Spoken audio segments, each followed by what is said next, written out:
चलिए अब बात सीताराम की। अयोध्या में श्री राम जन्मभूमि मंदिर में रामलला के विराजमान होने के बाद यहां दिनों दिन भक्तों की संख्या में इजाफा हो रहा है। रामलला जब भव्य मंदिर में विराजे तो हजारों करोड़ों भक्तों का सपना भी पूरा हुआ और अब रामलला के भव्य धाम में विराजने के बाद बारी है माता सीता की जन्मस्थली पुनौरा धाम के निर्माण की। और देखिए, बिहार से सीतामढ़ी जिले में मौजूद पुनौरा धाम को विकसित करने के लिए बिहार कैबिनेट की ओर से मंजूरी दे दी गई है। पुनौरा धाम के विकास के लिए 882 करोड़ रुपए की राशि आवंटित की गई है। पुनौरा धाम को श्री राम जन्मभूमि तीर्थ क्षेत्र अयोध्या की तर्ज पर विकसित करने का लक्ष्य रखा गया है।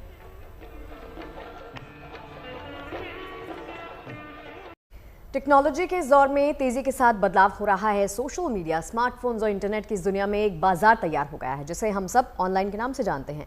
यहाँ अब शॉपिंग, गेमिंग, ये सब कुछ पुरानी सी बातें हो गई हैं। बिल्कुल, आपको बता दें अब इंटरनेट के जरिए ऑनलाइन पूजा पाठ का दौर भी शुरू हो गया है। हम आपको आज मुंबई लिए चलते हैं जहाँ पर मंदिरों के पुजारी अब अपने यजमानों को ऑनलाइन हवन, यज्ञ, पूजा पाठ करा रहे हैं। और इतना ही नहीं, पंडित जी ऑनलाइन आशीर्वाद भी देते हैं और ऑनलाइन ही दक्षिणा भी ले लेते हैं। देखिए हमारे संवाददाता धर्मेंद्र दुबे की ये रिपोर्ट।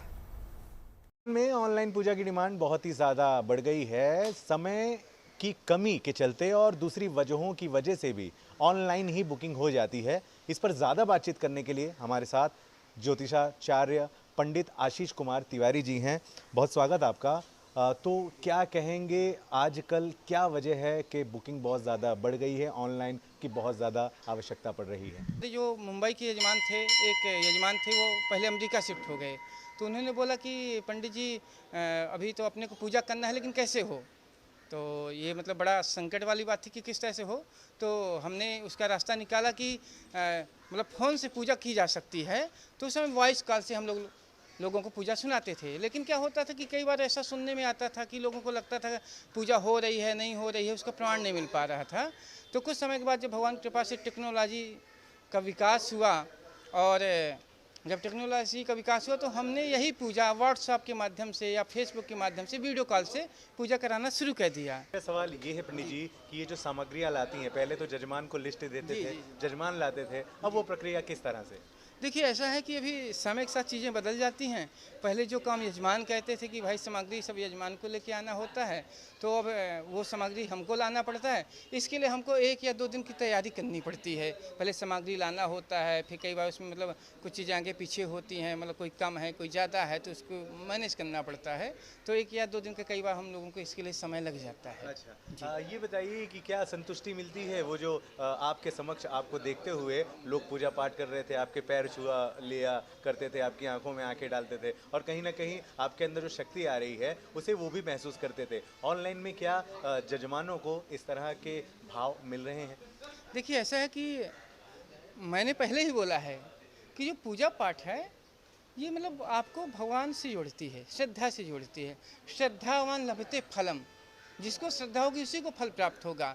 अब जैसे लोग बोलेंगे ये तो पत्थर है, लेकिन हमारे भोलेनाथ हैं, महादेव हैं, है ना? तो ऐसा नहीं है।